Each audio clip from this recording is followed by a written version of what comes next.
Count 1, conspiracy to commit a crime. Guilty. Count 2, conspiracy to commit kidnapping. Guilty. Guilty on 12 counts of kidnapping and robbery. O.J. Simpson faces a minimum of 6 years in state prison and a maximum of life. In a Las Vegas hotel room, Simpson and 5 others, some carrying guns, demanded that a sports memorabilia dealer hand over items Simpson claimed were his.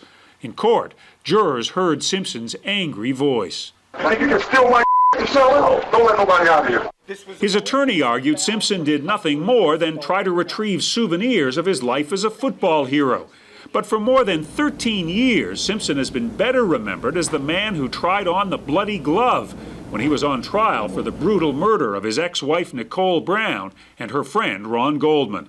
The glove didn't fit, and Simpson was acquitted of the double murder. Simpson's attorney says that case cast a shadow over this one. What I heard was this was a jury who wanted payback, and they were going to get it no matter what. Simpson came to Las Vegas the weekend of the confrontation to attend a wedding in a city that creates both big winners and big losers. O.J. Simpson seems set to lose years of his freedom. John Blackstone, CBS News, Las Vegas. And joining us now, Ron Goldman's father, Fred, and his sister, Kim. Good morning to you. Good morning. Harry. What do you want to see happen today, Kim? I would like to see him get as many years taken away from his life as possible. I don't know that I'll see that, but that's my fantasy. And then I'd love to see him walk back through the same doors back to his cell and let my father and I walk out the front door, as opposed to what's been happening the last 2 trials. Fred, have you given any second thoughts? You're going to be in that courtroom today, right? We hope so, and I like Kim. I hope that if we're in there that I get to see him walk in shackles and leg irons and walk out the exact same way in his, what I assume is probably an orange prison outfit. The fact that he has been free since he was acquitted of the murder charges, found guilty, though, of the other charges that were brought against him, the fact that he's been free all of these years, has that tormented you? For me, absolutely. Every minute that he's been free is another minute that Ron's been not here. His life has just been a continuous journey of him sneering and laughing at the fact that he got away with murder.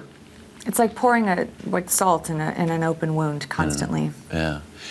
Do you think that your constant pursuit of him, because he was found responsible in the wrongful death, there were monies that were supposed to be paid to you and to the Brown family that went unpaid forever and ever, but you were relentless in your pursuit of him. You were not going to let this go.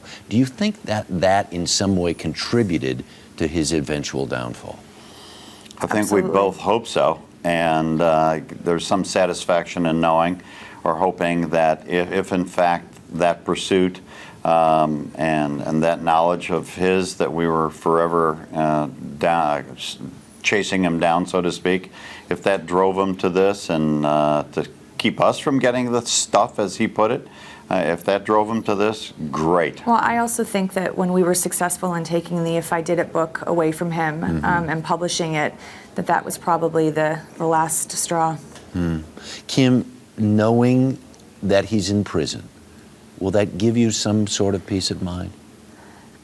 It reduces the anxiety that I feel and my father feels. I mean, at any given moment, for the last 14 years, he's been able to wreak havoc. And being on the defense of that for this long has been difficult. Knowing that he's behind bars, it does reduce the opportunity for that happening, but it will not stop my father and I from pursuing him, and we'll use whatever legal means we can to continue pursuing the judgment until he gets out, and we'll be there waiting. Is there a point at which, assume he gets sentenced for a long, long time and he's in prison, that you can let go of this and continue to resume something resembling a normal life? Well, I think that for whatever ability there is when you lose your son or your brother, that you resume your life. We've tried to do that and honor Ron, but I don't think that anything much is going to change, other than the fact, as Kim said, that he won't be there on a regular basis, causing more grief. He's still a pain in the you-know-what, and He is still the monster that murdered Ron, and that will never cease. He's going to be in jail for something else. And in its own way, while it may be justice delayed, do you feel like it was justice that finally came his way?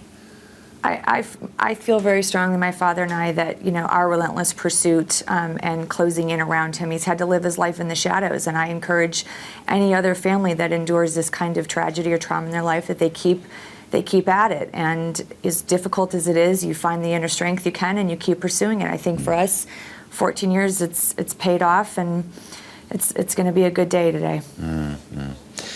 Fred, Kim, thank you very much for taking the time to speak with us this morning. Thanks, Harry. Do take care.